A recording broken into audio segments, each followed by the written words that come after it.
Before the land was fractured, it was conquered. Yahweh brought the sons of Israel out from Egypt with a mighty hand and an outstretched arm. He carried them through the wilderness, fed them with bread from the heavens, and bound them to himself by covenant at Sinai. He gave them his law, his dwelling among them, and his promise, that they would enter the land sworn to Abraham, Isaac, and Jacob. Under a chosen leader, the people crossed the Jordan on dry ground. The fortified cities of the land fell, not by strength alone, but by obedience and the presence of Yahweh who fought for Israel. Kings were overthrown, territories divided, and each tribe received its inheritance. The people stood assembled and renewed their covenant, declaring that they would serve Yahweh alone. Yet not all was finished. Many peoples remained in the land, nations not driven out, strongholds not taken, altars not torn down. The tribes settled but did not fully possess. They rested from war, but not from danger. And as the generation that had seen the works of Yahweh began to pass away, another rose that did not know his deeds nor walk in his fear. There was no king in Israel. There was no central rule, no enduring leader after those first victories. Each tribe stood largely on its own. Each household decided its own path. What followed was not conquest, but a cycle, forgetting, falling, crying out, and being rescued. Yahweh would raise deliverers when the people groaned under oppression, and the land would have rest. But when rest came, memory faded. What was learned was forgotten. What was sworn was abandoned. This is the age that follows conquest but precedes kingship, an age of fragile faith, unfinished obedience, and repeated mercy. An age when Yahweh remains faithful, even as his people do not. This is where the story of the Book of Judges begins. After the death of Joshua, the sons of Israel stood at the threshold of an unfinished inheritance. The land lay before them, promised, contested, waiting. And they asked of Yahweh, saying, "Which of us shall go up first to fight against the Canaanite?" From heaven came the reply, clear and unambiguous, "Judah shall go up. Behold, I have given the land into his hand." Judah did not rise alone. He called to Simeon his brother and invited him into the struggle. Lot beside lot, blade beside blade. Together they marched upward, and Yahweh delivered the Canaanite and the Perizzite into their grasp. At Bezek, the ground ran red beneath their feet, and 10,000 fell. There they found Adoni-Bezek, a king made swift by fear, yet not swift enough to escape. They seized him and cut away the thumbs of his hands and the great toes of his feet. And the fallen king spoke from his humiliation, saying that 70 kings had once eaten scraps beneath his table, maimed as he now was. "As I have done," he said, "so has Elohim repaid me." They brought him to Jerusalem, and there he died. Judah pressed on. Jerusalem was taken, struck by the edge of the sword, its streets consumed by fire. From there they descended into the hill country, into the Negeb, and into the low foothills, pursuing the Canaanite wherever he dwelt. Hebron fell before them, once called Kiriath Arba, and Sheshai, Ahiman, and Talmai were struck down. From Hebron they turned toward Debir, formerly Kiriath Sepher, where Caleb spoke a promise into the air. Whoever seized the city would receive his daughter Achsah as wife. Othniel, son of Kenaz, answered the call, took the city, and was given Achsah according to the word. When she came to him, Achsah urged him toward boldness, and when she dismounted from her donkey, Caleb asked her what she desired. She asked not for silver or walls, but for blessing, springs of water to accompany the dry land she had been given. And Caleb gave her both the upper springs and the lower. The sons of the Kenite, kin to Moses by marriage, journeyed with Judah from the city of palm trees into the wilderness of Judah, settling among the people near Arad. Judah and Simeon moved again, striking Zephath and devoting it to destruction, and the city was named Hormah. Gaza fell, and Ashkelon, and Ekron, each with its territory. And Yahweh was with Judah, and he took possession of the hill country. Yet the dwellers of the coastal plain remained, for they had chariots of iron, and they were not driven out. Hebron was given to Caleb, as Moses had spoken, and from there he evicted the 3 sons of Anak. But in Jerusalem the Jebusite remained, dwelling alongside the sons of Benjamin, and they were not removed. The house of Joseph also went up, and Yahweh was with them as they came against Bethel, once called Luz. They sent watchers ahead, and when a man came out from the city, they asked him to show them an entrance. He did, and the city was struck by the sword, but the man and his family were spared. He went into the land of the Hittites and built a city, naming it Luz, and the name endured. Yet across the land, victories thinned into tolerance. Manasseh did not evict the inhabitants of Beth-shean, nor those of Tanakh, Dor, Ibleam, or Megiddo. The Canaanite remained, determined to dwell there. And when Israel grew strong, they placed the Canaanite under forced labor, but they did not drive him out. Ephraim did not evict the Canaanite from Gezer. Zebulun did not evict those of Kitron or Nahalol. Asher dwelt among the Canaanite inhabitants of Akko, Sidon, and the surrounding towns, for they did not evict them. Naphtali remained among the Canaanite dwellers of Beth-Shemesh and Beth-Anath, and they too were placed under tribute. The Amorite pressed the sons of Dan back into the hill country and would not allow them to come down into the valley. They held Harheres, Aijalon, and Shalbim, until the hand of the house of Joseph grew heavy upon them, and they were made subject to labor. And the boundary of the Amorites stretched from the ascent of Akrabim, from Selah and upward. Thus the land was taken, yet not fully. Victory and restraint walked side by side, and Israel dwelt among those they had been commanded to remove. A messenger of Yahweh came up from Gilgal to Bochim and stood before the sons of Israel. His words carried the weight of remembered mercy and broken promise. He said that Yahweh had brought them up from Egypt, had led them into the land sworn to their fathers, and had spoken covenant that would not be annulled for the age. Yet they had been commanded to make no covenant with the dwellers of the land and to tear down their altars. And they had not listened. The question was set before them, without ornament or delay. What is this you have done? Then the word of judgment followed the word of remembrance. Yahweh declared that he would no longer drive the nations out before them. They would remain at Israel's sides as thorns, and their Elohim would become a snare. When the messenger spoke these words, the people lifted up their voices and wept. The place was called Bochim, and there they sacrificed to Yahweh, their sorrow rising with the smoke. Joshua had already dismissed the people, sending each one to his inheritance to take possession of the land. And Israel served Yahweh all the days of Joshua, and all the days of the elders who outlived him, those who had seen with their own eyes the great deeds Yahweh had done for Israel. Joshua son of Nun, servant of Yahweh, died at 110 years, and they buried him within the territory of his inheritance at Timnath-Heres, in the hill country of Ephraim, north of Mount Gosh. When that generation was gathered to their fathers, another rose after them, one that did not know Yahweh, nor the deeds he had done for Israel. Then the sons of Israel did what was evil in the eyes of Yahweh and served the Baalim. They forsook Yahweh Elohim of their fathers, who had brought them out from the land of Egypt, and they went after other Elohim, drawn from the peoples around them. They bowed themselves down, and Yahweh was provoked to vexation. They abandoned Yahweh and served Baal and Ashtaroth.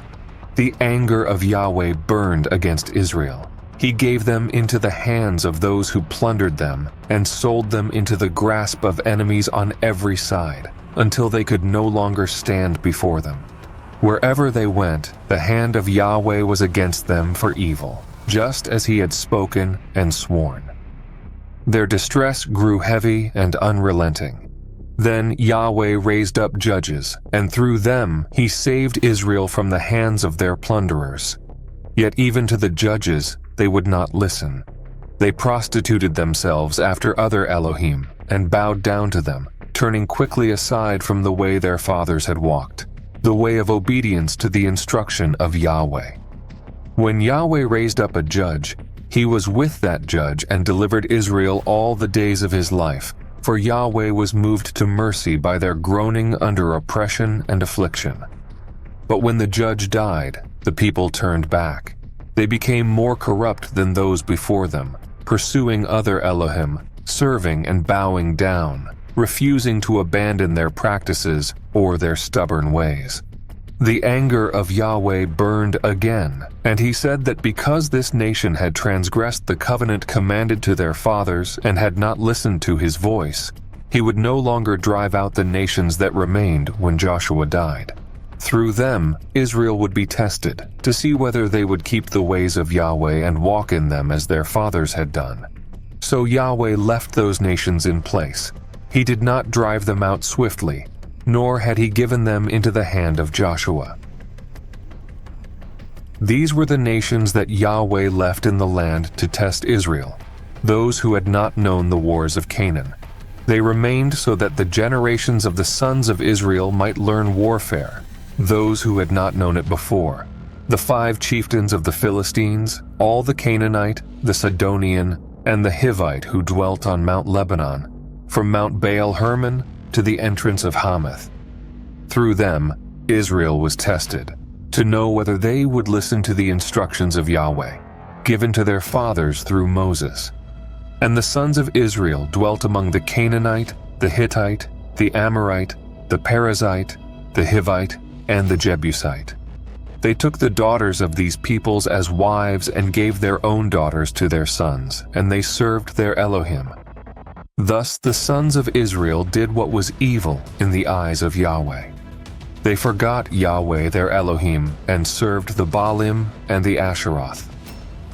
Then the anger of Yahweh burned against Israel, and he sold them into the hand of Cushan-Rishathaim, king of Aram-Naharaim.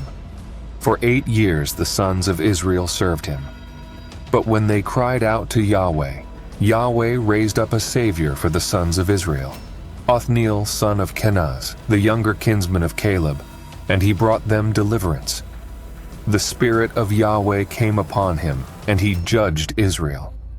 He went out to war, and Yahweh delivered Cushan-Rishathaim into his hand, and his hand prevailed over the king of Aram. And the land had quietness for 40 years, until Othniel son of Kenaz died. Then the sons of Israel again did what was evil in the eyes of Yahweh. And Yahweh strengthened Eglon king of Moab against Israel, because they had done what was evil in his sight. Eglon gathered the sons of Ammon and Amalek, and went out and struck Israel, and they took possession of the city of palm trees. And the sons of Israel served Eglon king of Moab for 18 years. When the sons of Israel cried out to Yahweh, Yahweh raised up a savior for them, Ehud son of Gera, a Benjamite, hindered in his right hand. Through him, the sons of Israel sent a tribute to Eglon king of Moab. Ehud made for himself a sword with 2 edges, a short cubit in length, and he girded it beneath his garments on his right thigh. He brought the tribute to Eglon, who was a very stout man. When he had finished presenting the offering, Ehud dismissed the bearers of the tribute. But near the carved images by Gilgal, he turned back and said, "I have a secret word for you, O king." And the king commanded silence, and all who stood near him went out. Ehud came to him as he sat alone in the cool upper chamber and said, "I have a word from Elohim for you." And Eglon rose from his seat. Then Ehud reached with his left hand, drew the sword from his right thigh, and plunged it into the king's belly. The blade went in after the hilt, and the fat closed over the blade, and Ehud did not draw the sword out. He went out through the porch, shut the doors of the upper chamber behind him, and locked them. When he had gone, the servants came and saw that the doors were locked, and they said that their lord must be relieving himself in the cool chamber. They waited until they were ashamed to delay longer. When he did not open the doors, they took the key and unlocked them, and there lay their lord, fallen to the ground, dead. Ehud escaped while they delayed. He passed beyond the carved images and fled to Sarah. When he arrived, he sounded the trumpet in the hill country of Ephraim, and the sons of Israel went down with him from the hill country, with him at their head. He said to them, "Follow after me, for Yahweh has delivered your enemies, Moab, into your hand." They went down after him, seized the fords of the Jordan against Moab, and allowed no one to cross. At that time they struck down about 10,000 men of Moab, all strong and able men, and not one escaped. So Moab was subdued that day under the hand of Israel, and the land had quietness for 80 years. After him came Shamgar son of Anath, who struck down 600 Philistines with an ox goad. He too saved Israel. After Ehud was dead, the sons of Israel again did what was evil in the eyes of Yahweh. And Yahweh sold them into the hand of Jabin king of Canaan, who reigned in Hazor. The commander of his military host was Sisera, and he dwelt in Harosheth Goim. Sisera possessed 900 chariots of iron, and with unyielding force he oppressed the sons of Israel for 20 years. Under the weight of that oppression, the sons of Israel cried out to Yahweh.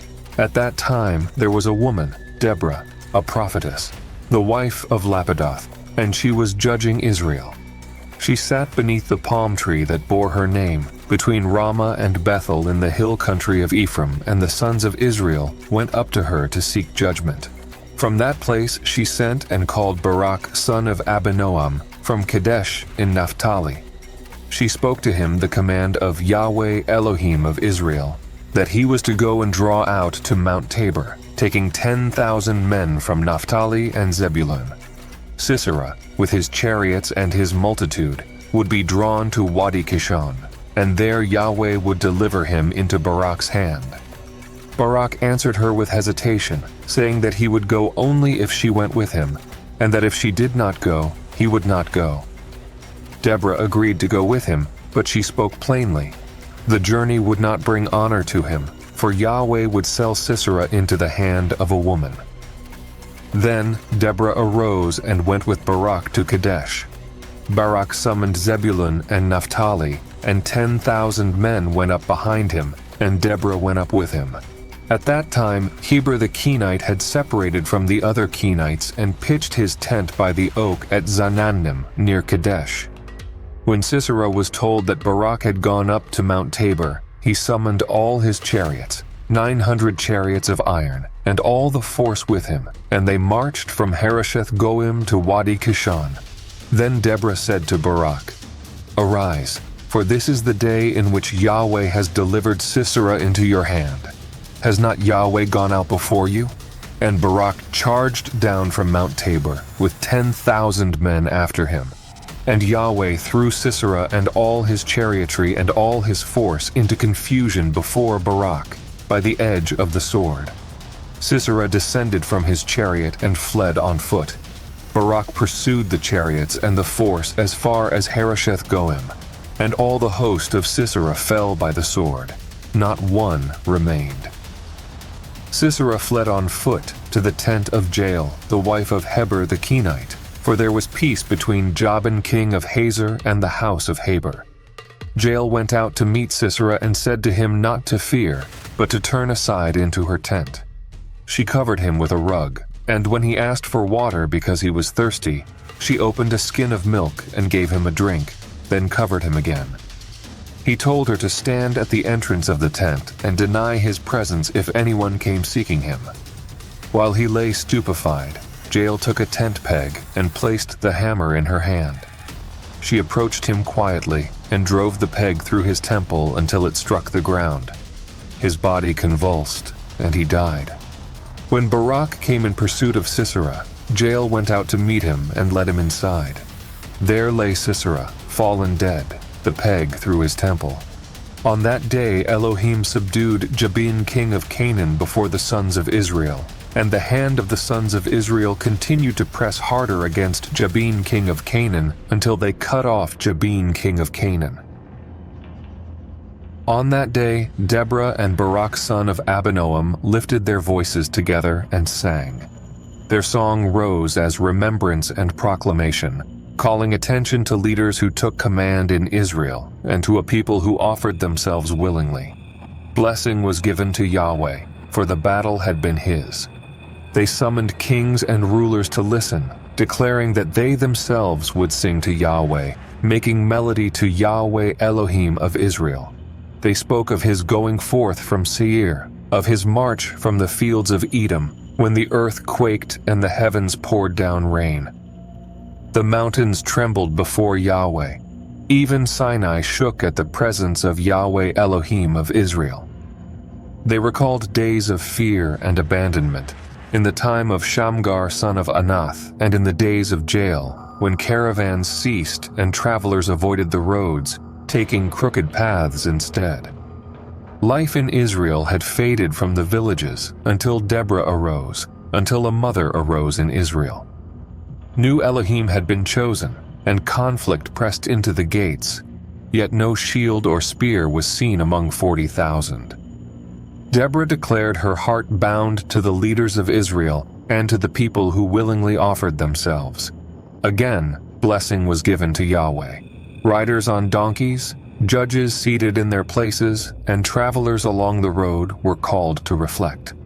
At the watering places, the voices of those who divided the flocks recounted the righteous acts of Yahweh, the righteous deeds of his villagers in Israel, and the people of Yahweh went down to the gates.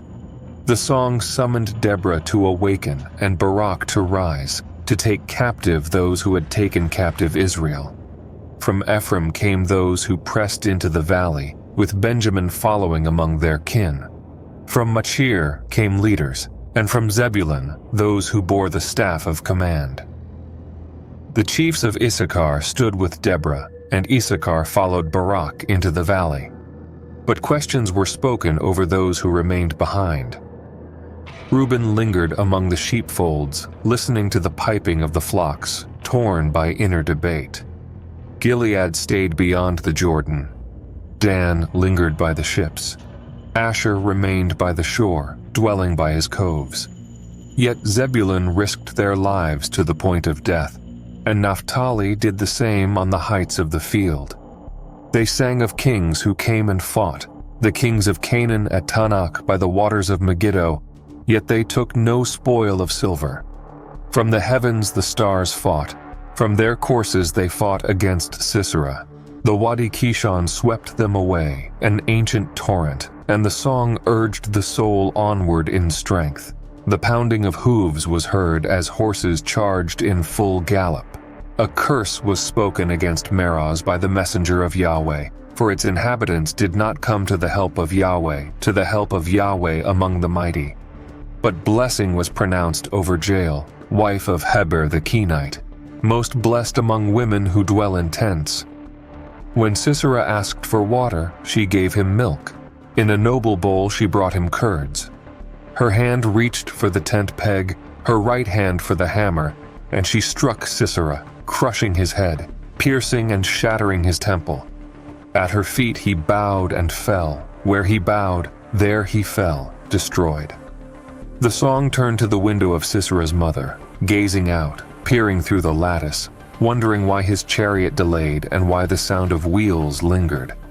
Her wise attendants answered, and she answered herself, imagining spoil divided, women taken, garments dyed and embroidered, riches for every neck. But the song closed with a plea and a proclamation, that all the enemies of Yahweh would perish, and that those who love him would be like the sun rising in its strength. And the land had quietness for 40 years. The sons of Israel again did what was evil in the eyes of Yahweh, and Yahweh delivered them into the hand of Midian for 7 years. The hand of Midian weighed heavily upon the land. Because of them, Israel hollowed out hiding places in the mountains, carving dens and caves and strongholds where fear could take shelter. Whenever Israel sowed their seed, Midian rose against them, joined by Amalek and the sons of the east, and they encamped over the land like a consuming tide. They ruined the harvest from its first growth until Gaza, leaving no sustenance behind, no sheep or ox or donkey.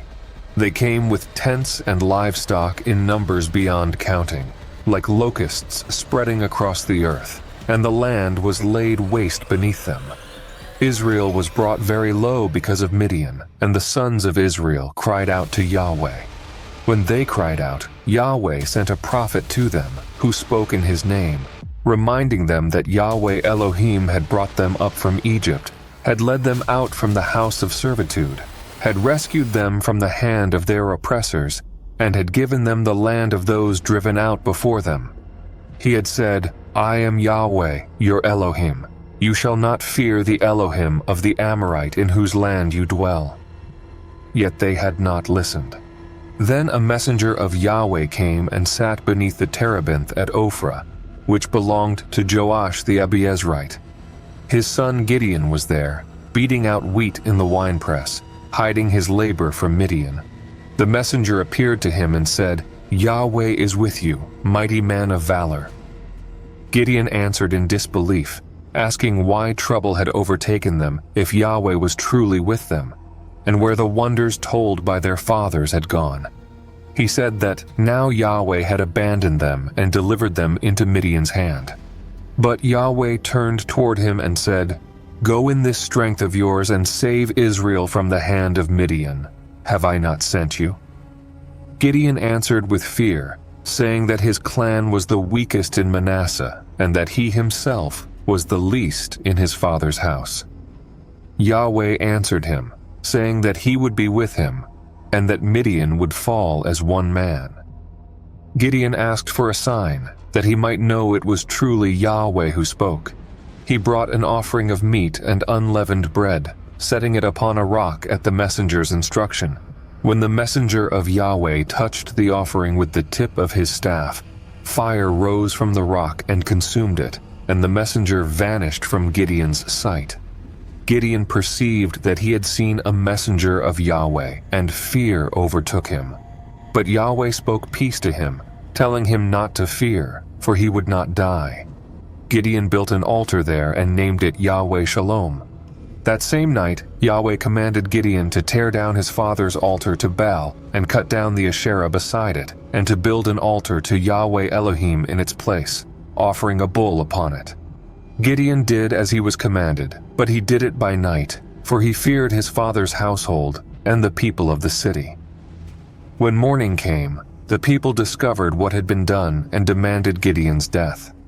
But Joash answered them, saying that if Baal were an Elohim, he could contend for himself. From that day, Gideon was called Jerub-Baal. Then Midian and Amalek and the sons of the east gathered and encamped in the valley of Jezreel. The spirit of Yahweh clothed Gideon, and he blew the trumpet. Abiezer was called to follow him, and messengers went throughout Manasseh, Asher, Zebulun, and Naphtali, and they came up to meet him. Yet Gideon still sought assurance. He spoke to Elohim, asking for a sign with a fleece of wool upon the threshing floor. Night mist fell on the fleece alone, while the ground remained dry. And when Gideon asked once more, dryness came upon the fleece alone, while mist covered all the earth, and Elohim did so, just as Gideon had asked. Jerubbaal, that is Gideon, rose early with all the people who were with him, and they encamped beside the spring of Harod. Below them, in the valley north of the hill of Moreh, lay the camp of Midian. And Yahweh said to Gideon that the people with him were too many for him to deliver Midian into their hand, lest Israel exalt itself and say, My own hand has saved me. So Gideon proclaimed in the hearing of the people that anyone fearful and trembling could return and depart from Mount Gilead. 22,000 turned back, and 10,000 remained. Yet Yahweh said that the people were still too many. He told Gideon to bring them down to the water, where he would sift them. Those whom Yahweh chose would go with him, and those he did not choose would not. When they came to the water, Yahweh instructed Gideon to set aside those who lapped water with their hands to their mouths, as a dog laps, and to separate them from those who knelt to drink. 300 men lapped with their hands, all the rest knelt down. Then Yahweh said that with the 300 he would save Israel and deliver Midian into their hand. The rest were sent away to their tents. The 300 remained, holding the jars and trumpets, while the camp of Midian lay below in the valley. That night, Yahweh told Gideon to rise and go down against the camp, for it had been delivered into his hand. If fear remained, he was to go down with his servant Purah and listen to what was said.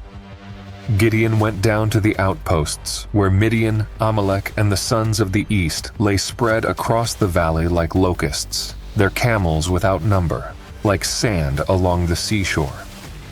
There he heard a man recounting a dream to his companion, a loaf of barley bread tumbling into the camp of Midian, striking a tent so that it collapsed. The companion answered that this could be nothing other than the sword of Gideon son of Joash, for into his hand Elohim had delivered Midian and the whole camp. When Gideon heard the dream and its interpretation, he bowed in worship before Yahweh. He returned to the camp of Israel and said that Yahweh had delivered the camp of Midian into their hand. He divided the 300 men into 3 companies, placing trumpets in their hands and empty jars with torches inside. He told them to watch him and do as he did. When he blew the trumpet, they were to do the same and cry out, "A sword for Yahweh and for Gideon." At the beginning of the middle watch, as the guards were newly posted, Gideon and the 100 with him reached the edge of the camp. They blew their trumpets and shattered the jars. All 3 companies blew their trumpets and broke the jars, holding torches in their left hands and trumpets in their right. They stood in place around the camp and cried out.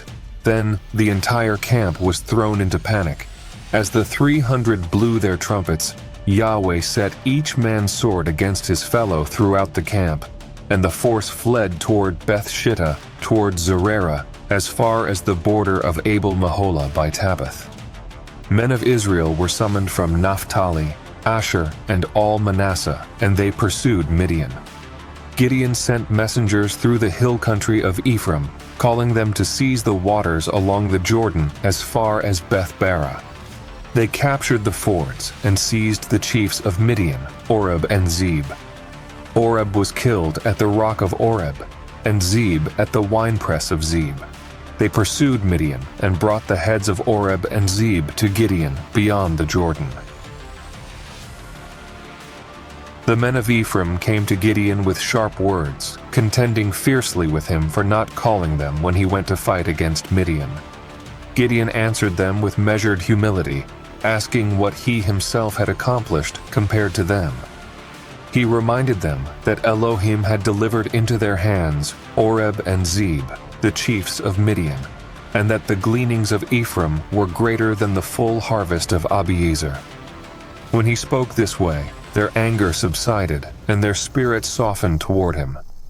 Gideon crossed the Jordan with the 300 men who were with him, faint with hunger, yet still pursuing the enemy.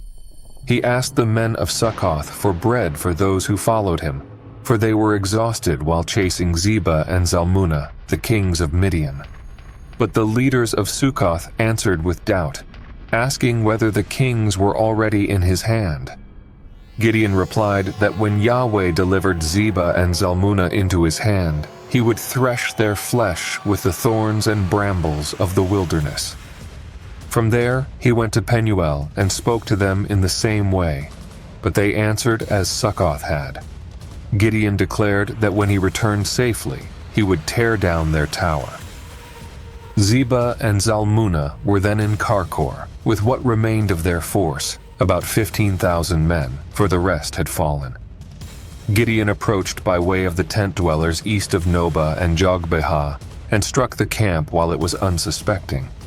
The kings fled, but Gideon pursued them, seized Zebah and Zalmunna, and struck down their camp. When Gideon returned from battle by the ascent of Heres, he captured a young man from Succoth and questioned him, and the youth wrote down for him the names of the leaders and elders of the city. Gideon came to the men of Succoth and confronted them with the captured kings, reminding them of their earlier refusal. He took the elders of the city and with thorns and brambles of the wilderness punished the men of Succoth. He then went to Penuel, tore down the tower, and killed the men of the city. Gideon asked Zebah and Zalmunna about the men they had killed at Tabor. They answered that the men were like him in appearance, each like a king's son. Gideon said they were his brothers, sons of his mother, and declared that had they been spared, he would not kill them. He told Jephthah, his firstborn, to strike them down, but the youth did not draw his sword, for fear held him. Then Zebah and Zalmunna told Gideon to rise and strike them himself. Gideon rose and killed them, taking the crescent ornaments from the necks of their camels. Then the men of Israel said to Gideon that he, his son and his grandson, should rule over them, for he had saved them from Midian.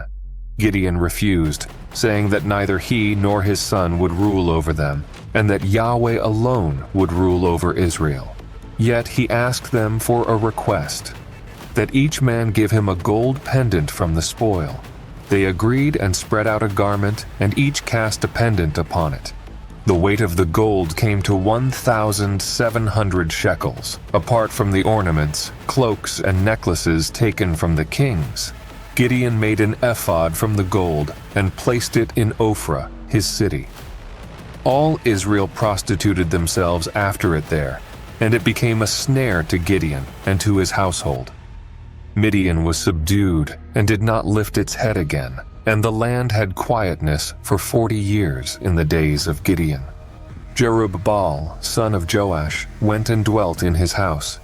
He had 70 sons, for he had many wives, and his concubine who was in Shechem bore him a son, whom he named Abimelech. Gideon died at a good old age and was buried in the tomb of his father Joash at Ophrah of the Abiezrite. After Gideon died, the sons of Israel turned back and prostituted themselves after the Baalim, setting up Baal-berith as their Elohim. They did not remember Yahweh, their Elohim, who had delivered them from the hand of their enemies on every side, nor did they show loyalty to the house of Jerubbaal, that is Gideon, according to all the good he had done for Israel. Abimelech, the son of Jerubbaal, went to Shechem, to the brothers of his mother and to all the clan of his mother's father. He spoke carefully, shaping his words to stir blood and memory. He asked them to speak in his favor before the headmen of Shechem, setting a question before them, whether it was better for 70 sons of Jerubbaal to rule over them or for one man alone. And he reminded them deliberately, "I am your bone and your flesh." His mother's brothers carried these words to the headmen of Shechem, repeating them until familiarity softened resistance.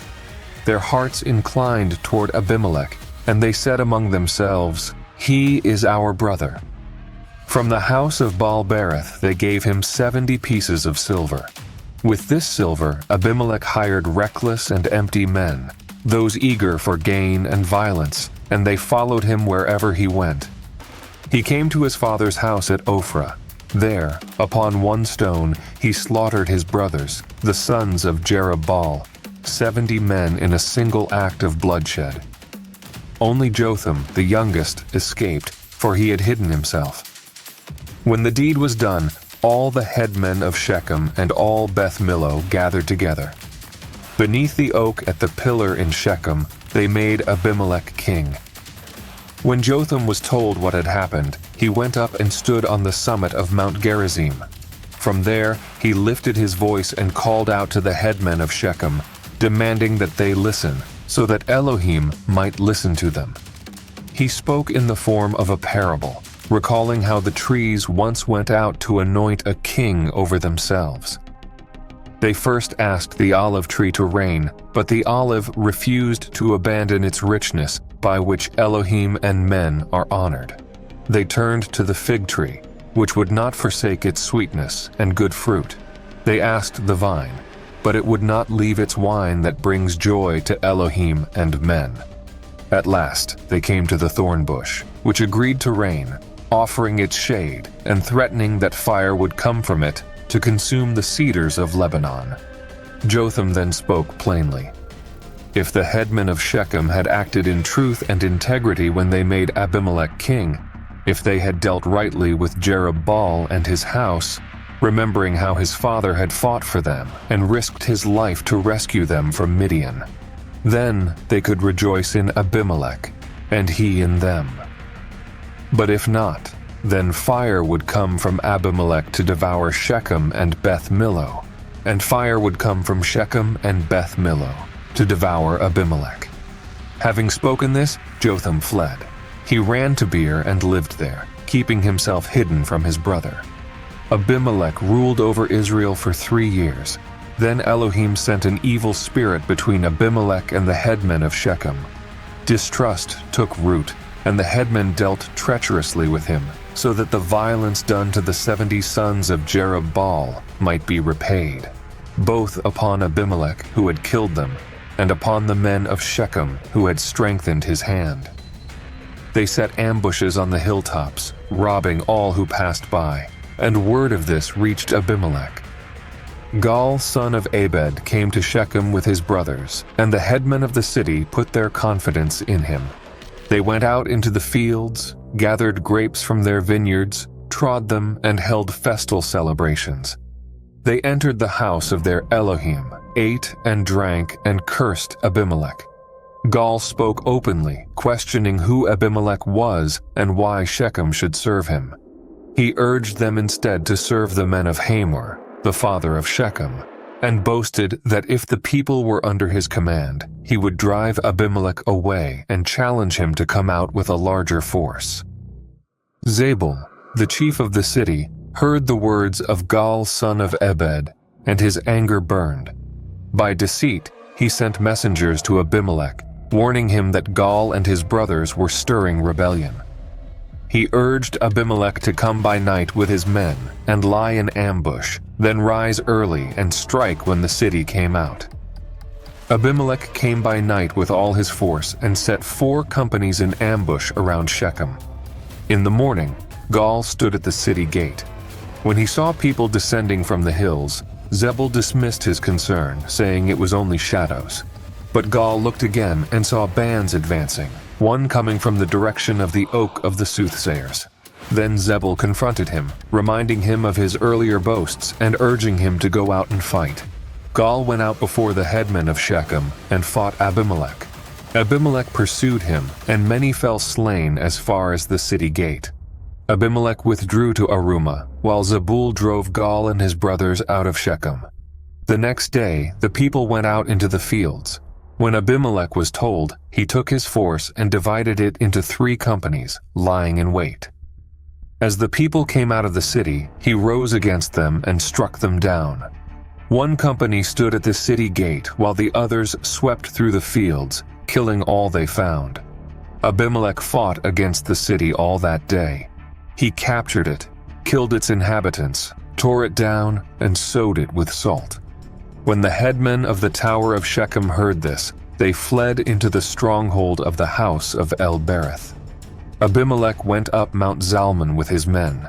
He took an axe, cut brushwood, lifted it onto his shoulder, and told his men to do as he had done. They piled the wood against the stronghold and set it on fire, killing all who were inside, about 1,000 men and women. Then Abimelech went to Thebez. He encamped against it and captured the city. The people fled into a strong tower and shut themselves in, climbing to its roof. Abimelech advanced to burn the tower, but as he approached the entrance, a woman threw an upper millstone down upon his head and shattered his skull. He quickly called to his armor-bearer and ordered him to kill him, lest it be said that a woman had slain him. The young man pierced him with his sword, and Abimelech died. When the men of Israel saw that Abimelech was dead, they departed, each to his own place. Thus Elohim repaid the evil Abimelech had done to his father by killing his 70 brothers. And all the evil of the men of Shechem Elohim brought back upon their own heads. In this way the curse spoken by Jotham son of Jerubbaal came upon them. After Abimelech there arose Tola son of Puah, son of Dodo, a man of Issachar, to save Israel. He dwelt in Shamir, in the hill country of Ephraim. He judged Israel for 23 years, and when his days were complete, he died and was buried there in Shamir. After him arose Jair the Gileadite. He judged Israel for 22 years. He had 30 sons, and they rode on 30 young donkeys, and they possessed 30 cities in the land of Gilead. These cities were called Havoth Jair, and the name endured. When Jair died, he was buried in Canaan. Then the sons of Israel again did what was evil in the eyes of Yahweh. They served the Baalim and the Ashtaroth, and the Elohim of Aram, the Elohim of Sidon, the Elohim of Moab, the Elohim of the sons of Ammon, and the Elohim of the Philistines. They forsook Yahweh and did not serve him. And the anger of Yahweh burned hot against Israel, and he sold them into the hand of the Philistines and into the hand of the sons of Ammon. They crushed and afflicted the sons of Israel in that year, and for 18 years they harried all the sons of Israel who were beyond the Jordan, in the land of the Amorite, which is in Gilead. The sons of Ammon crossed the Jordan also, to fight against Judah, against Benjamin, and against the house of Ephraim. And Israel was brought into deep distress. Then the sons of Israel cried out to Yahweh, saying that they had sinned against him, that they had forsaken their Elohim and served the Baalim. Yahweh answered them by recounting what had already been done, how he had saved them from Egypt, from the Amorite, from the sons of Ammon, from the Philistines, from the Sidonians, from Amalek, and from Maon, how each time they cried out, he delivered them from oppression. Yet they had forsaken him again, and served other Elohim. Therefore he said that he would no longer save them. They were told to cry out to the Elohim they had chosen, and to see whether those Elohim would deliver them in the time of their distress. But the sons of Israel answered Yahweh again, confessing their sin. They placed themselves wholly in his hand, asking that he do to them whatever seemed good in his eyes, only begging that he would rescue them that day. Then they put away the foreign Elohim from among them and served Yahweh. And his soul grew weary over the misery of Israel. The sons of Ammon were summoned and encamped in Gilead. The sons of Israel gathered and encamped at Mizpah. And the leaders of the people of Gilead spoke to one another, asking who would be the man to begin the fight against the sons of Ammon. They declared that whoever would take the lead would become head over all the dwellers of Gilead. Jephthah the Gileadite was a mighty warrior, yet his beginning bore a mark of rejection. He was the son of a prostitute, though Gilead had fathered him. Gilead's wife bore him other sons, and when those sons grew up, they drove Jephthah away. They spoke to him without restraint, telling him that he would have no inheritance in their father's house, for he was the son of another woman. So Jephthah fled from his brothers and settled in the land of Tob. There, men without standing gathered themselves to him, and they went out with him, bound by hardship and exile. After some time passed, the sons of Ammon made war against Israel. As the conflict pressed upon the land, it came about that the elders of Gilead went to retrieve Jephthah from the land of Tob. They said to him that he must come and become their commander, that they might fight against the sons of Ammon. Jephthah answered them by recalling what they had done to him, how they had hated him and driven him from his father's house, and he asked why they now sought him out in their distress. The elders of Gilead answered that this was precisely why they had turned back to him. They asked him to come with them and fight the sons of Ammon, promising that he would become head over all the dwellers of Gilead. Jephthah agreed on one condition, that if they brought him back and Yahweh gave the sons of Ammon into his hand, then he would indeed become their head. The elders answered him that Yahweh himself would be witness between them, and that they would do according to his word. So Jephthah went with the elders of Gilead, and the people set him over them as head and as commander.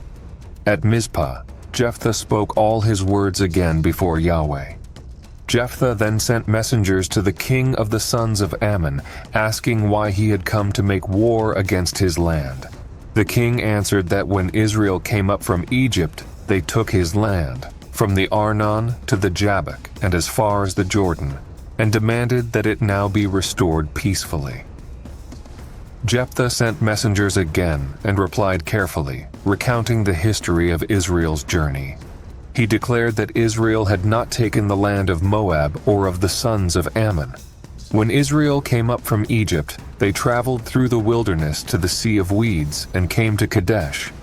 They asked the king of Edom for passage, and he refused. They asked the king of Moab, and he would not allow it. So Israel remained at Kadesh. They went around the lands of Edom and Moab through the wilderness, advancing from the east and camping across the Arnon without entering Moabite territory, for the Arnon marked the boundary of Moab. Israel then sent messengers to Sihon king of the Amorite, king of Heshbon, asking for passage through his land. But Sihon refused, gathered his force, encamped at Jahaz, and fought against Israel. Yahweh, Elohim of Israel, delivered Sihon and all his force into Israel's hand. Israel struck them down and took possession of the land of the Amorite, from the Arnon to the Jabbok and from the wilderness to the Jordan.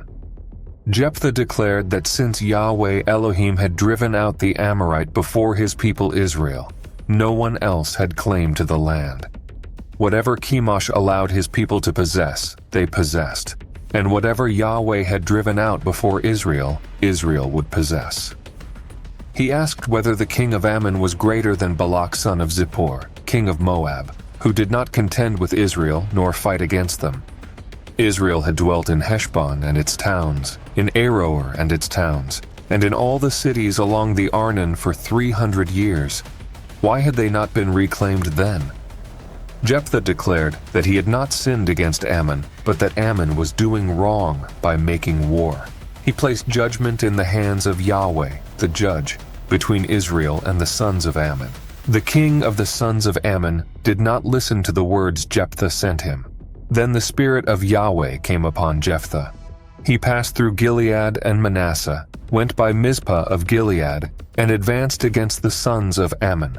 And Jephthah vowed a vow to Yahweh, saying that if Yahweh indeed delivered the sons of Ammon into his hand, then whatever came out from the doors of his house to meet him when he returned in peace would belong to Yahweh, and he would offer it up as an ascent offering. Jephthah advanced against the sons of Ammon, and Yahweh delivered them into his hand. He struck them from Aroer to the region of Minnith, 20 cities, and as far as Abel-Keramim, with a very great slaughter. And the sons of Ammon were subdued before the sons of Israel. When Jephthah returned to his house at Mizpah, his daughter came out to meet him with tambourines and dancing. She was his only child. Apart from her, he had neither son nor daughter. When he saw her, he tore his garments and cried out that she had brought him low and become his great sorrow. He said that he had opened his mouth to Yahweh and could not take back his vow. She answered him without protest.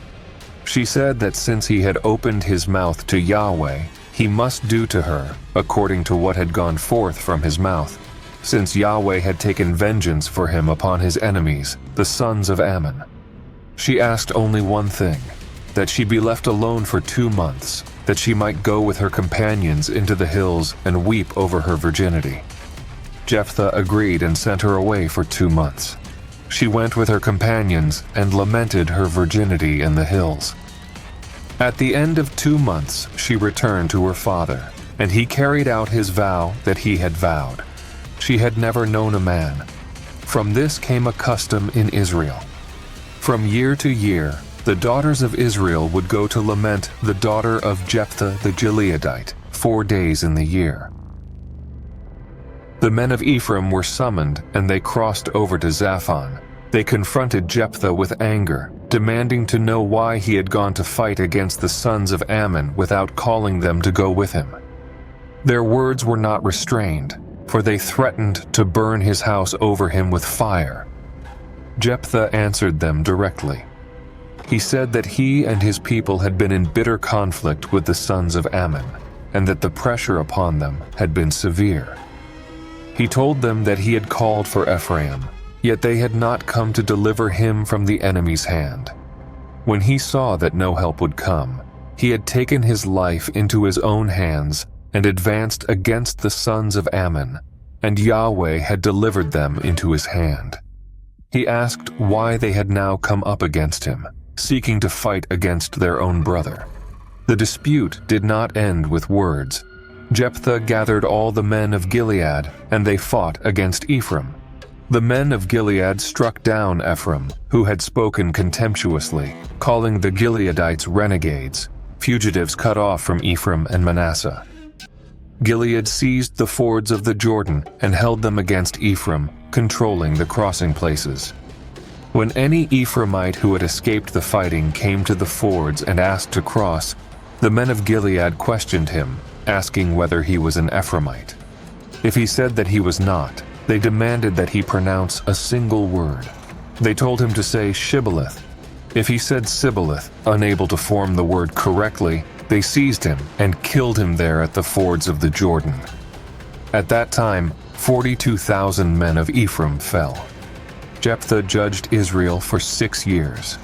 When his days were complete, Jephthah the Gileadite died and was buried in his city in Gilead.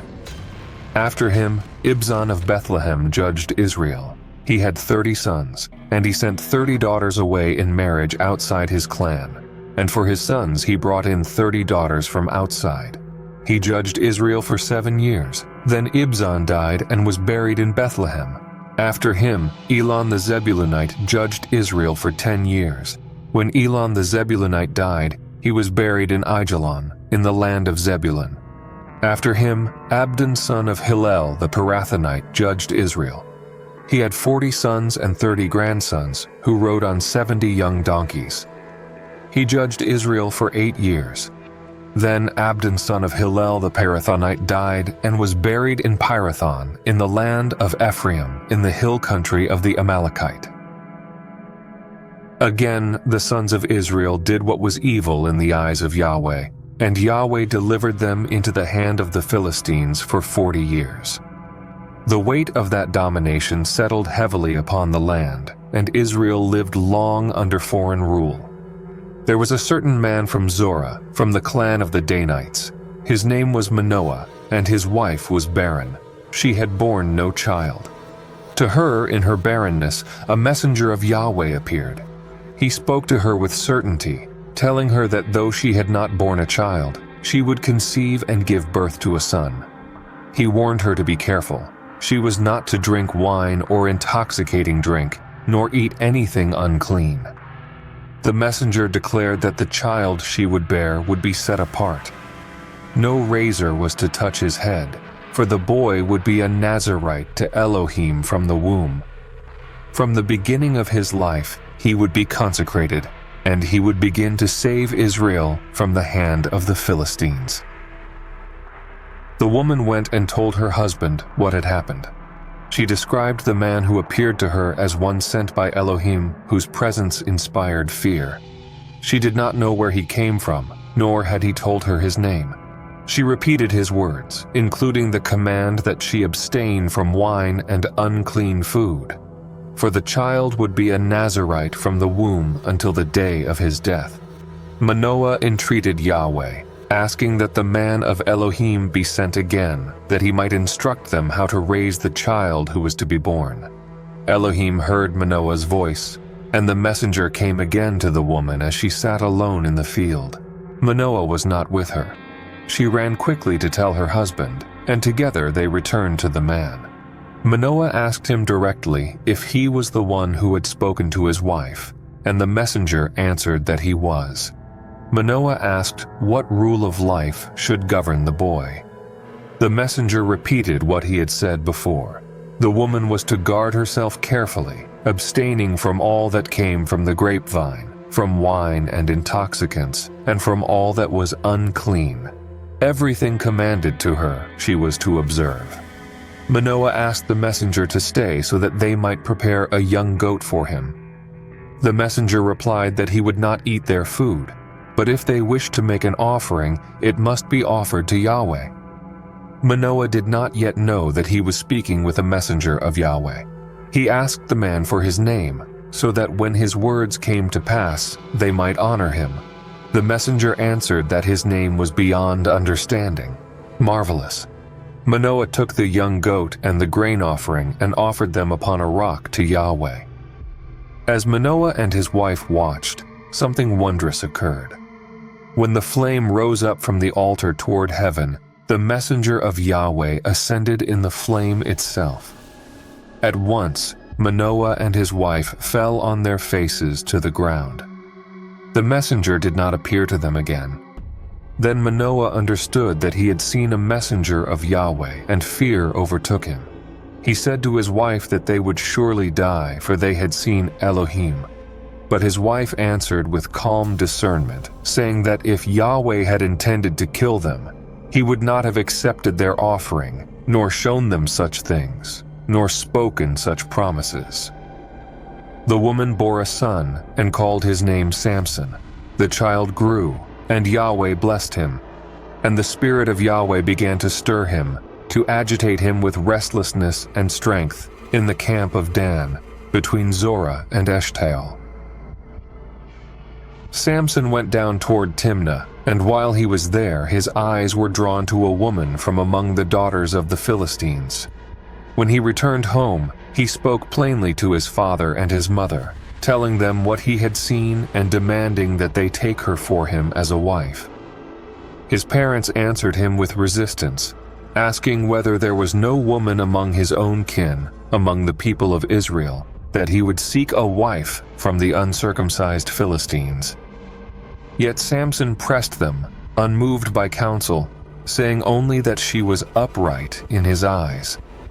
His father and his mother did not know that this desire was from Yahweh, who was seeking an occasion against the Philistines, for at that time the Philistines ruled over Israel. So Samson went down with his father and his mother toward Timnah. As they came near the vineyards, a young lion came roaring toward him from concealment. Then the Spirit of Yahweh rushed upon Samson, and he tore the lion apart with his bare hands as one might tear a young goat.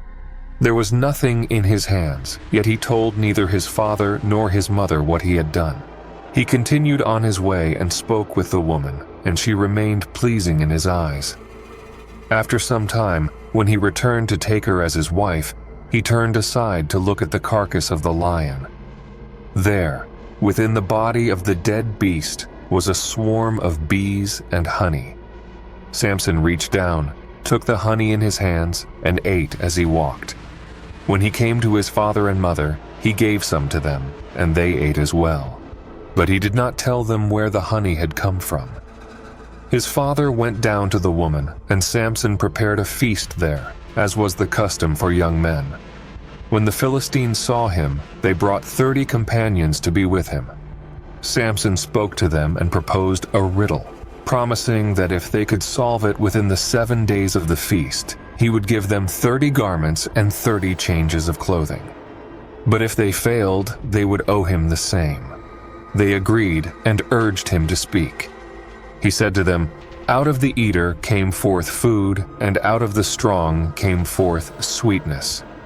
For 3 days they were unable to unravel the riddle. On the 4th day they threatened Samson's wife, telling her to entice her husband to explain the riddle, or else they would burn her and her father's house with fire. They accused her of inviting them only to rob them. She wept before Samson, accusing him of hatred and of withholding love from her. He answered that he had not even told his father or mother the answer, and asked why he should tell her. Yet she pressed him with tears throughout the days of the feast, and on the 7th day he told her the answer, for she constrained him. She then revealed the riddle to the sons of her people. Before the sun set on the 7th day, the men of the city answered Samson, saying, "What is sweeter than honey, and what is stronger than a lion?" Samson replied that if they had not plowed with his heifer, they would not have found out his riddle. Then the Spirit of Yahweh rushed upon him.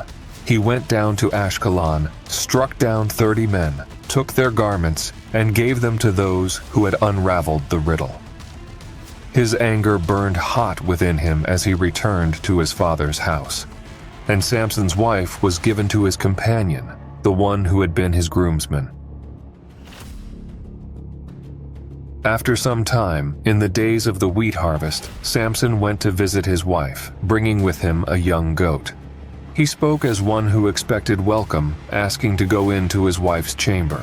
But her father refused him entry. He said that he had been certain Samson hated her, and so he had given her to Samson's companion. He offered instead her younger sister, saying she was more pleasing in appearance and could take her place.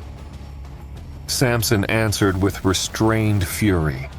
He declared that this time he would be blameless in regard to the Philistines, though he would deal harm to them. He went out and caught 300 foxes, tying them tail to tail and placing a torch between each pair. When he set the torches aflame, he released the foxes into the standing grain of the Philistines. Fire swept through the shocks and the standing grain, through vineyards and olive groves alike, until the fields were consumed. The Philistines demanded to know who had done this. They were told it was Samson, the son-in-law of the man from Timnah, because his wife had been taken from him and given to his companion. In response, the Philistines went up and burned the woman and her father with fire. When Samson heard this, he said that since they had acted in this way, he would surely take vengeance upon them, and only afterward would he cease. He struck them fiercely, leg upon thigh, with a great slaughter. Then he went down and stayed in the cleft of the rock of Etam. The Philistines came up and encamped in Judah, spreading out at Lehi. When the men of Judah asked why they had come against them, the Philistines answered that they had come to bind Samson and to do to him as he had done to them. 3,000 men of Judah went down to the cleft of the rock of Etam and spoke to Samson. They reminded him that the Philistines ruled over them and asked why he had brought this trouble upon them. Samson answered simply that he had done to the Philistines as they had done to him.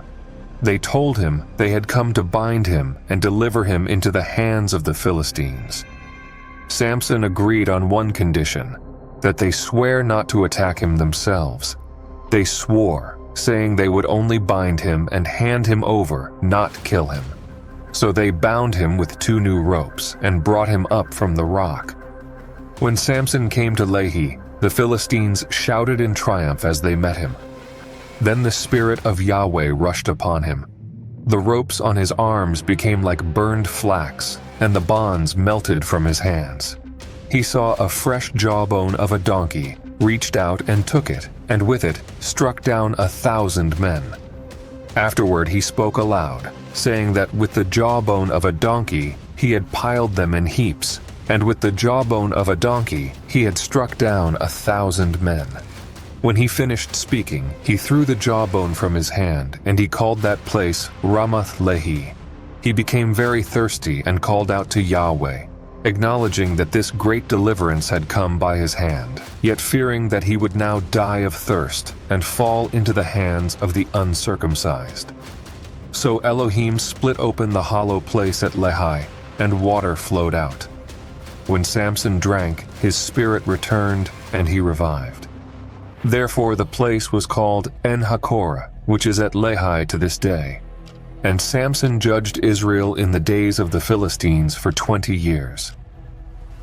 Once Samson went down to Gaza. There he saw a prostitute and went in to her. It was reported to the Gazites, saying that Samson had come there. They surrounded the place and lay in ambush for him all night at the city gate. They kept silent through the night, saying that at the morning light they would kill him. But Samson lay down only until midnight. At midnight he arose, took hold of the doors of the city gate and the 2 gateposts, pulled them up together with the bar, placed them on his shoulders, and carried them to the summit of the hill overlooking Hebron. Afterward it came to pass that he fell in love with a woman in the Wadi Sorek. Her name was Delilah. The chieftains of the Philistines came up to her and said, "Entice him and see where his great strength lies, and by what means we may overpower him, bind him, and make him helpless. Then we will each give you 1,100 silver shekels." Delilah said to Samson, "Please tell me where your great strength lies, and how you may be bound so as to be subdued." Samson said to her, "If they bind me with 7 fresh bowstrings that have not been dried, then I shall become weak and be like any other man." The chieftains of the Philistines brought her 7 fresh bowstrings that had not been dried, and she bound him with them while an ambush was waiting in her inner chamber. She said to him, "The Philistines are upon you, Samson." But he snapped the bowstrings as a thread of tow snaps when it touches fire, and his strength was not revealed. Delilah said to Samson, "Behold, you have mocked me and told me lies. Please tell me how you may be bound." He said to her, "If they bind me tightly with new ropes that have never been used, then I shall become weak and be like any other man." Delilah took new ropes and bound him with them. Again she said, "The Philistines are upon you, Samson," while the ambush was in the inner chamber. But he tore the ropes from his arms like a thread. Delilah said to Samson, "Until now you have mocked me and told me lies. Tell me how you may be bound." He said to her, "If you weave the 7 locks of my head into the web and fasten them with the pin, then I shall become weak and be like any other man." So while he slept, she wove the 7 locks of his head into the fabric, fastened them with the pin, and said, "The Philistines are upon you, Samson." He awoke from his sleep and pulled away the pin, the loom, and the web. Then she said to him, "How can you say, 'I love you,' when your heart is not with me? These 3 times you have mocked me and have not told me where your great strength lies." She pressed him day after day with her words and urged him until his soul was vexed to death. So he told her all that was in his heart. He said to her, "A razor has never come upon my head, for I have been a Nazirite to God from my mother's womb. If my head were shaved, then my strength would leave me, and I would become weak and be like any other man." When Delilah saw that he had told her all that was in his heart, she sent and called the chieftains of the Philistines, saying, "Come up this once, for he has told me all that is in his heart." Then the chieftains of the Philistines came up to her and brought the silver in their hands. She made him sleep upon her knees, called for a man, and had him shave off the 7 locks of his head. Then she began to weaken him, and his strength left him. She said, "The Philistines are upon you, Samson." He awoke from his sleep and said, "I will go out as before and shake myself free." But he did not know that Yahweh had departed from him. The Philistines seized him, gouged out his eyes, and brought him down to Gaza. They bound him with bronze fetters, and he was made to grind grain in the prison. But the hair of his head began to grow again after it had been shaved. The chieftains of the Philistines gathered together to offer a great sacrifice to Dagon their god and to rejoice. They said, "Our God has delivered Samson our enemy into our hand." When the people saw him, they praised their God, saying, "Our God has delivered into our hand our enemy, the destroyer of our land, who multiplied our slain." When their hearts were merry, they said, "Call Samson, that he may entertain us." So they called Samson out of the prison, and he made sport before them. They made him stand between the pillars. Samson said to the boy who held him by the hand, "Let me feel the pillars on which the house rests, so that I may lean against them." The house was full of men and women. All the chieftains of the Philistines were there, and on the roof were about 3,000 men and women, watching while Samson made sport. Then Samson called to Yahweh and said, "Lord Yahweh, remember me, please, and strengthen me only this once, O God, that I may be avenged on the Philistines for my 2 eyes." Samson grasped the 2 middle pillars on which the house rested, bracing himself against them, one with his right hand and the other with his left. He said, "Let my soul die with the Philistines." He pushed with all his might, and the house fell upon the chieftains and upon all the people who were in it. So those he killed at his death were more than those he had killed during his life. Then his brothers and all his father's household came down, took him, and brought him up. They buried him between Zorah and Eshtaol in the tomb of his father Manoah. He had judged Israel 20 years. There was a man from the hill country of Ephraim whose name was Micah. He said to his mother, "The 1,100 silver shekels that were taken from you, the silver about which you uttered a curse and even spoke it in my hearing, behold, the silver is with me. I took it." His mother said, "Blessed be my son by Yahweh." He returned the 1,100 silver shekels to his mother. Then his mother said, "I solemnly sanctify the silver to Yahweh from my hand for my son, to make a carved image and a molten image. Now therefore I return it to you." When he returned the silver to his mother, she took 200 silver shekels and gave them to a refiner. He made them into a carved image and a molten image, and they came to be in the house of Micah. The man Micah had a house of Elohim.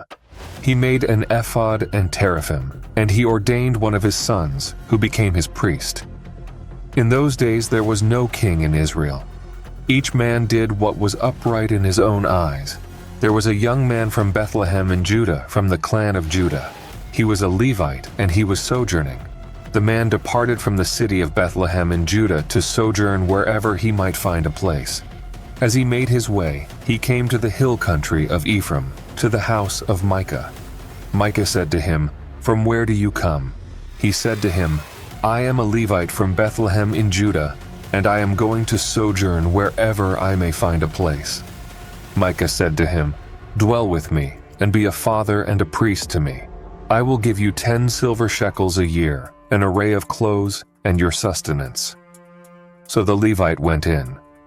The Levite consented to dwell with the man, and the young man became to him like one of his sons. Micah ordained the Levite, and the young man became his priest and served in the house of Micah.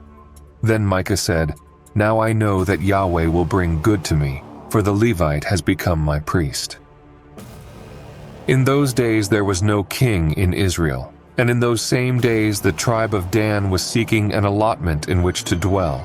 For until that time, no territory had fallen to them among the tribes of Israel. So the sons of Dan sent 5 men from their clans, from Zorah and from Eshtaol, men of valor, to spy out the land and investigate it. They said to them, "Go, investigate the land." As they journeyed, they came to the hill country of Ephraim, to the house of Micah, and they lodged there. While they were near Micah's house, they recognized the accent of the young Levite. They turned aside there and said to him, "Who brought you here? What are you doing in this place? And what do you have here?" He said to them, "Thus and thus Micah has done for me. He hired me, and I became his priest." They said to him, "Please inquire of Elohim, that we may know whether the journey on which we are going will prosper." The priest said to them, "Go in peace, before Yahweh is the way on which you go." Then the 5 men went on and came to Lachish. They saw the people who were dwelling there, living in security, according to the custom of the Sidonians, quiet and unsuspecting. There was no one in the land who restrained them or brought humiliation upon them. They were far from Sidon and had no dealings with anyone. When the 5 men returned to their brothers at Zorah and Eshtaol, their brothers asked them, "What do you report?"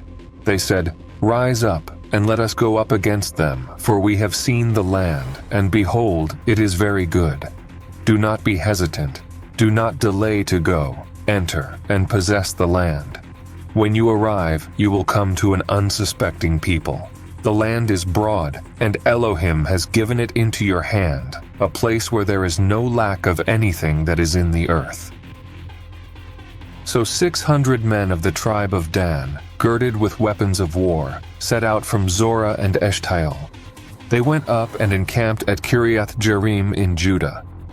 Therefore that place was called Mahane-dan, and it is west of Kiriath Jearim to this day.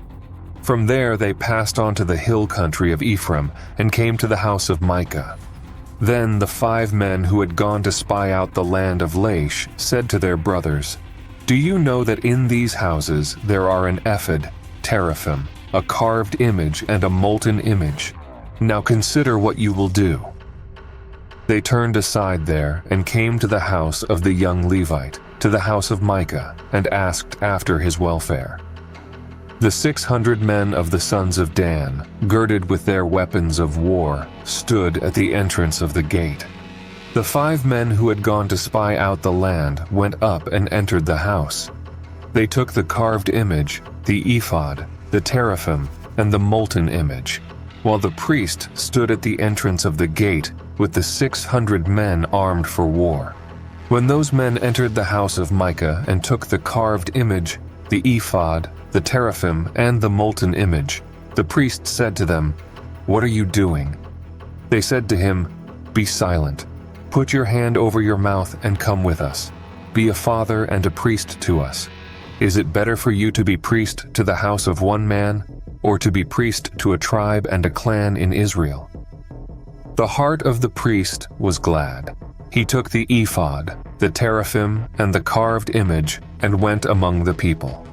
Then they turned and departed, placing the little ones, the livestock, and the heavy goods before them. When they had gone some distance from the house of Micah, the men who were in the houses near Micah's house were summoned, and they pursued the sons of Dan. They called out to the sons of Dan, who turned around and said to Micah, "What is the matter with you, that you have gathered men?" He said, "You have taken my Elohim that I made, and the priest, and you have gone away. What do I have left? How then do you say to me, 'What is the matter with you?'" The sons of Dan said to him, "Do not let your voice be heard near us, lest men of bitter spirit fall upon you, and you lose your life and the lives of your household." So the sons of Dan went on their way. When Micah saw that they were stronger than he turned back and returned to his house.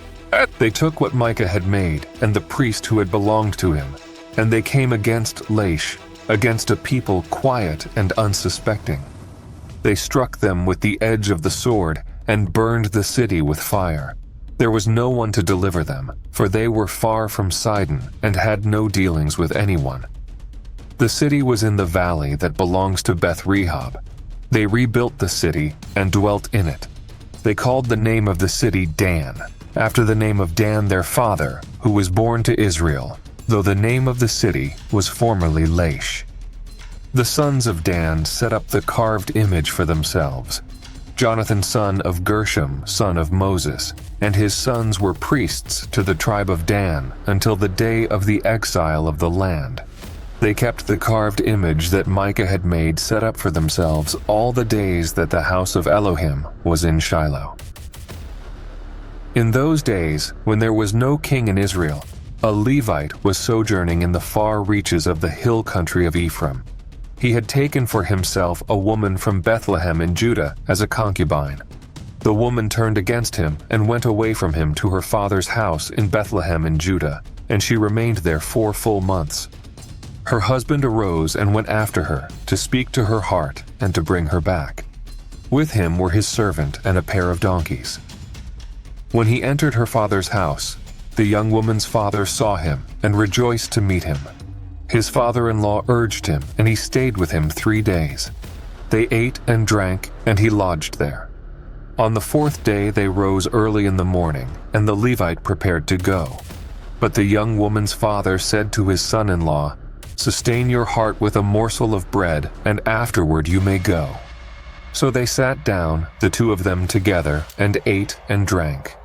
Again the woman's father said, "Please be willing to spend the night, and let your heart be glad." When the man rose to go, his father-in-law pressed him, and he lodged there again. On the 5th day he rose early to depart, but the woman's father said, "Please strengthen your heart." They delayed until the day declined, while both of them ate. Then the man rose to go, he and his concubine and his servant. His father-in-law said, "Behold, now the day draws toward evening. Please lodge for the night. Tomorrow you may rise early for your journey and go to your home." But the man was unwilling to spend the night again. He rose and departed and came opposite Jebus, that is, Jerusalem. With him were the 2 saddled donkeys, and his concubine was with him. They were near Jebus when the day was nearly gone. The servant said to his master, "Please come and let us turn aside to this city of the Jebusites and lodge in it." But his master said, "We will not turn aside into a city of foreigners who are not sons of Israel. We will pass on to Gibeah." He said to his servant, "Come, let us draw near to one of these places and lodge in Gibeah or in Ramah." They passed on and went their way, and the sun set upon them near Gibeah, which belongs to Benjamin. They turned aside there to enter and lodge in Gibeah. He entered and sat down in the city square, but no one invited them into his house to lodge. Then an old man came from his work in the field in the evening. The man was from the hill country of Ephraim, though he sojourned in Gibeah, and the men of the place were Benjamites. He lifted up his eyes and saw the traveler in the city square.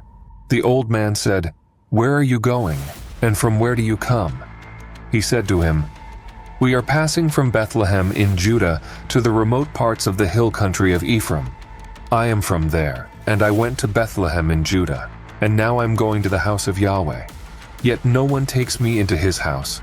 We have straw and fodder for our donkeys, and bread and wine for me, your maidservant, and the servant with your servant. There is no lack of anything." The old man said, "Peace be to you. Let all your needs be upon me. Only do not lodge in the square." He brought him into his house and gave fodder to the donkeys. They washed their feet and ate and drank. As they were making their hearts glad, behold, the men of the city, men, sons of depravity, surrounded the house, pounding on the door. They called to the old man, the master of the house, saying, "Bring out the man who came into your house, that we may know him." The man, the master of the house, went out to them and said, "No, my brothers, please do not act wickedly. Since this man has come into my house, do not commit this outrage. Behold, here are my virgin daughter and his concubine. Let me bring them out now. Humble them and do to them what is good in your eyes. But against this man do not do this vile thing." But the men would not listen to him. So the man seized his concubine and brought her out to them.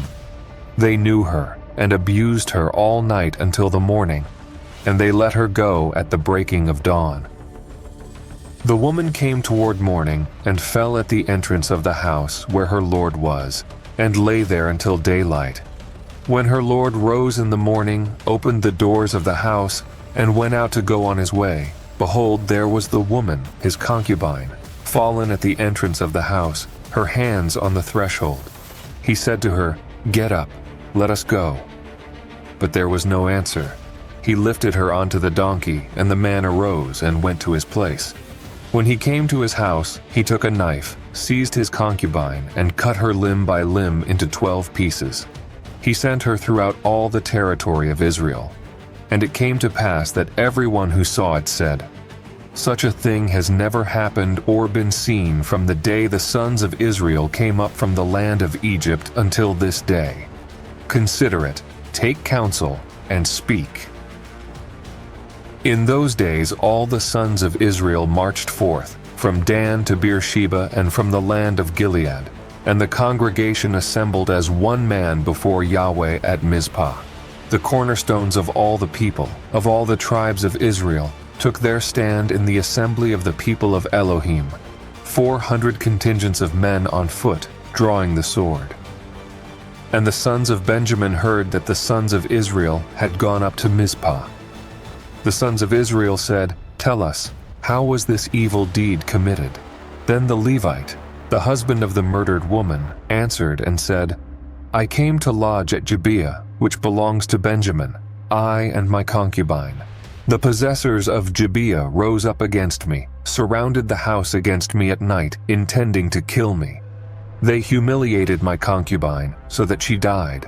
I took hold of my concubine, cut her in pieces, and sent her throughout all the territory of Israel's allotment, for they committed lewdness and decadence in Israel. Now, all of you are sons of Israel. Give your plan and counsel here. All the people arose as one man, saying, None of us shall go to his tent, and none of us shall return to his house. This is what we will do to Gibeah. We will go up against it by lot. We will take 10 men from 100, 100 from 1,000, and 1,000 from 10,000, from all the tribes of Israel, to procure provisions for the force, to requite Gibeah of Benjamin for all the decadence it committed in Israel. Thus every man of Israel was gathered against the city, united as one man.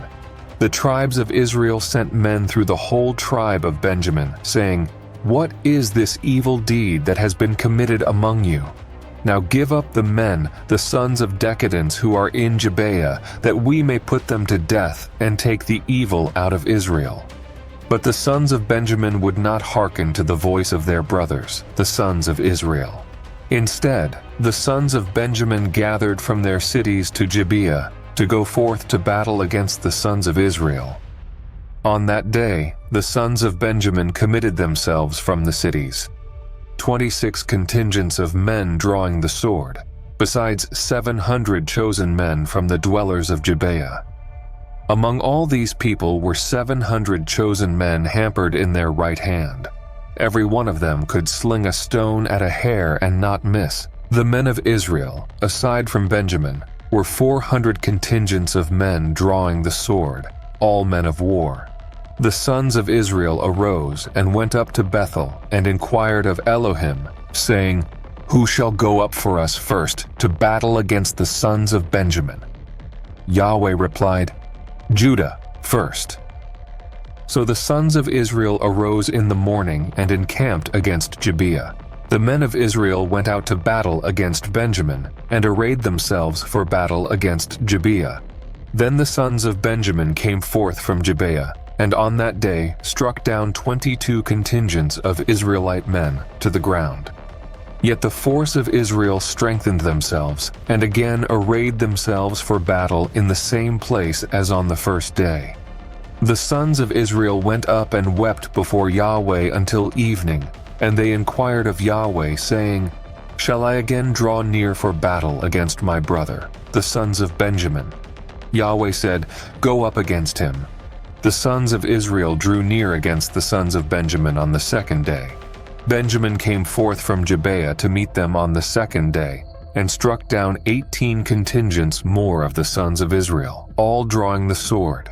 Then all the sons of Israel, the whole force, went up and came to Bethel. They wept and sat there before Yahweh, fasted that day until evening, and brought up ascent offerings and peace offerings before Yahweh. The sons of Israel inquired of Yahweh, for the coffer of the covenant of Elohim was there in those days, and Phinehas, son of Eleazar, son of Aaron, officiated before it, saying, Shall I yet again go forth to battle against my brother, the sons of Benjamin, or shall I cease? Yahweh said, Go up, for tomorrow I will deliver him into your hand. Israel set ambushers around Gibeah. On the third day, the sons of Israel went up against the sons of Benjamin, and arrayed themselves against Gibeah as before. The sons of Benjamin came forth to meet the force, and were drawn away from the city. They began to strike down some of the force as before, about 30 Israelite men on the highways, one going up to Bethel, and the other to Gibeah in the field. The sons of Benjamin said, They are struck down before us as at first. But the sons of Israel said, Let us flee and draw them away from the city to the highways. All the men of Israel rose from their place and arrayed themselves at Baal Tamar, while the ambush of Israel rushed forth from its place west of Gibeah. 10 contingents of chosen men from all Israel advanced before Gibeah, and the battle was fierce. The Benjaminites did not know that disaster was close upon them. Yahweh struck down Benjamin before Israel. On that day, the sons of Israel destroyed 25 contingents and 100 men of Benjamin, all drawing the sword. Then the sons of Benjamin realized that they were struck down. The men of Israel gave ground to Benjamin because they trusted in the ambush they had set against Gibeah. The ambush hurried and rushed against Gibeah. The ambush spread out and struck the whole city with the edge of the sword. The appointed signal between the men of Israel and the ambush was that they would send up a great cloud of smoke from the city. Then the men of Israel would turn in battle. Benjamin began to strike down Israelite men, about 30 men, saying, "Surely they are struck down before us as in the first battle." But when the column of smoke began to rise from the city, the Benjaminites looked behind them, and behold, the whole city went up in smoke toward the heavens. Then the men of Israel turned back, and the men of Benjamin were dismayed, for they saw that disaster had overtaken them. They turned and fled before the men of Israel toward the wilderness road, but the battle overtook them. Those who came out of the cities were destroyed in their midst. Israel surrounded the Benjaminites, pursued them, and trod them down from Nohah as far as opposite Gibeah toward the sunrise. 18 contingents of Benjamin fell, all men of valor. The rest turned and fled toward the wilderness to the crag of Rimmon. Israel struck down 5 contingents of them on the highways and pursued them hard as far as Gideon, striking down 2 more contingents. Thus, all who fell of Benjamin that day were 25 contingents of men drawing the sword, all men of valor. But 600 men turned and fled to the wilderness to the crag of Rimmon, and they remained there at the crag of Rimmon 4 months. The men of Israel turned back against the sons of Benjamin and struck them with the edge of the sword, city by city, men and beasts and all that was found. Moreover, all the cities they encountered, they set on fire. The men of Israel had sworn at Mizpah, saying that none among them would give his daughter as a wife to Benjamin. When the people came to Bethel, they sat there before Elohim until evening, lifting up their voices and weeping with a great lamentation. They cried, "Why, O Yahweh Elohim of Israel, has this happened in Israel, that today one tribe is missing from Israel?" Grief lay heavy upon them, for the wound they had made among themselves now stood open before heaven. On the next day, the people rose early and built an altar there. They brought up ascent offerings and peace offerings, seeking order where ruin had been sown, and the sons of Israel asked, "Is there anyone among all the tribes of Israel who did not come up to the assembly before Yahweh?" For a great oath had been sworn. Whoever did not come up to Yahweh at Mizpah would surely be put to death. The sons of Israel felt sorrow for their brother Benjamin, saying, "Today one tribe has been cut off from Israel. How shall we provide wives for those who remain, since we swore by Yahweh not to give them our daughters?" So they searched and inquired who among the tribes had not come up to Yahweh at Mizpah. It was discovered that none from Jabesh Gilead had come to the assembly. Therefore the congregation sent 12 contingents of valiant men, commanding them to strike the dwellers of Jabesh Gilead with the edge of the sword, men, women, and little ones. Every male was doomed, and every woman who had known a man. But the virgins were spared alive. From Jabesh Gilead they found 400 young women who had not known a man, and they brought them to the camp at Shiloh in the land of Canaan. Then the whole congregation sent word to the sons of Benjamin, who were at the crag of Rimmon, and proclaimed peace to them. Benjamin returned, and they were given the women who had been kept alive from Jabesh Gilead, yet there were not enough for them. The people felt regret over Benjamin, for Yahweh had made a breach among the tribes of Israel. So the elders of the congregation said, "How shall we provide wives for those who remain, since the women of Benjamin are gone? A remnant must be preserved for Benjamin, that a tribe not be wiped out from Israel. Yet we cannot give them our daughters, for we swore, saying, 'Accursed be anyone who gives a wife to Benjamin.'"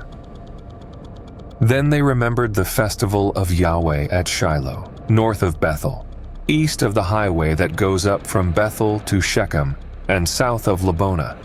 They instructed the sons of Benjamin, saying, "Go, lie in ambush in the vineyards, watch, and when the daughters of Shiloh come out to dance in the choruses, rush out from the vineyards.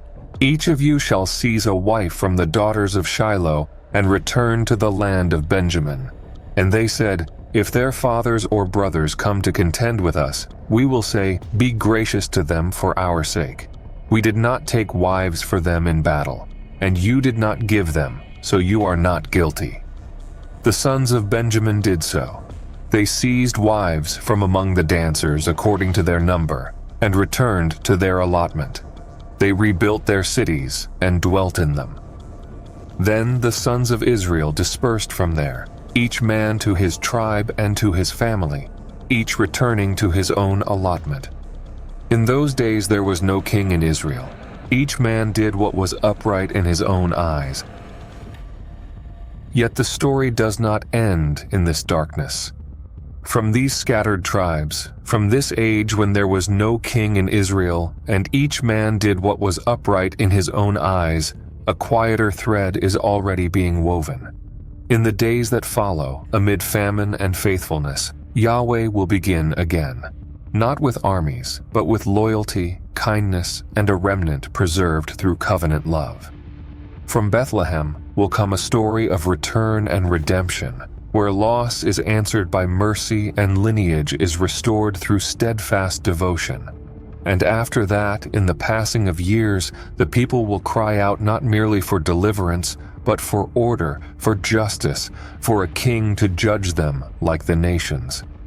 Yahweh, long patient and often rejected, will grant their request, first in warning, then in purpose, raising judges into prophets, prophets into anointed kings, and shaping a monarchy that will both fail and be preserved. The chaos of judges thus becomes the soil from which kingship, prophecy, and promise will grow, as Yahweh moves his people from anarchy toward covenant order and prepares the path for a greater kingdom yet to come. See you in the next video.